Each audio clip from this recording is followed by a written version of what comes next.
अचानक मुलाला जेव्हा रात्री ताप येतो, तेव्हा आई-बाबा म्हणून आपल्याला काय करावं ते सुचत नाही. अशी परिस्थिती तुमच्यावरती आली आहे का? आणि आली असेल ना, तर एक कमेंट करून नक्की सांगा आणि ही रील आहे ना, ती आताच सेव्ह करून इतर पालकांना सुद्धा शेअर करा. कारण आयुष्यामध्ये प्रत्येक आई-बाबा किंवा पालक हे या फेजमधून नक्की जात असतात. आधी आपण जाणून घेऊया, की ताप का येतो? शरीरामध्ये कोणत्याही भागामध्ये कोणताही संसर्ग किंवा इन्फेक्शन होतं, तेव्हा बॉडी रिएक्ट होते. रिएक्ट होते म्हणजे शरीराचं तापमान वाढतं. तेव्हा आपण समजून घ्यायचं, की शरीराच्या कोणत्यातरी भागामध्ये इन्फेक्शन आहे आणि पटकन डॉक्टरांचा सल्ला घेणं गरजेचं आहे. तर अचानक असा रात्रीचा ताप मुलांना येतो तेव्हा काय करायला पाहिजे किंवा कोणती काळजी घ्यायला पाहिजे? तर सगळ्यात महत्त्वाची पहिली गोष्ट म्हणजे मुलांना जर गरम कपडे घातले असतील ना, तर पहिल्यांदा ती काढून सुती कपडे घाला. जड ब्लँकेट अंगावरती अजिबात देऊ नका. जे रूमचं टेम्परेचर आहे ना, ते पूर्णपणे नॉर्मल ठेवा. दुसरी गोष्ट म्हणजे त्यांचं स्पंजिंग करा. स्पंजिंग कसं करायचं?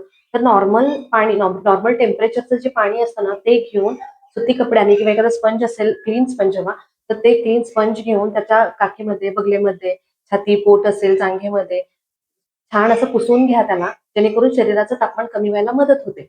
बरं हे पाणी घेताना एक काळजी नक्की घ्या, ते फ्रिजचं पाणी नसावं आणि थंडीचे दिवस असतील, तर मात्र जे पाणी थंड झालेलं असतं ना, ते नॉर्मल टेम्परेचर करूनच म्हणजे थोडंसं गरम करून नॉर्मल टेम्परेचरला आणावं आणि मग त्यांनी स्पंजिंग करावं. तिसरी गोष्ट म्हणजे तापाचं टेम्परेचर मोजत राहणं. वेळोवेळी टेम्परेचर मोजणं आणि ते नोट डाउन करणं. हे कशासाठी?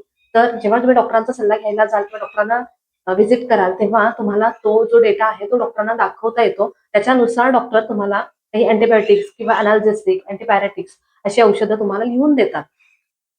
चौथी गोष्ट खूप इम्पॉर्टंट आहे आणि ती पाळायलाच पाहिजे. मुलाचं शरीर हे खूप हायड्रेटेड ठेवायला पाहिजे.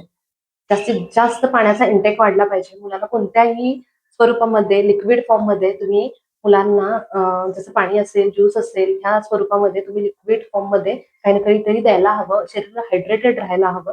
जेणेकरून तापाची जी इंटेन्सिटी आहे ती कमी व्हायला मदत होते.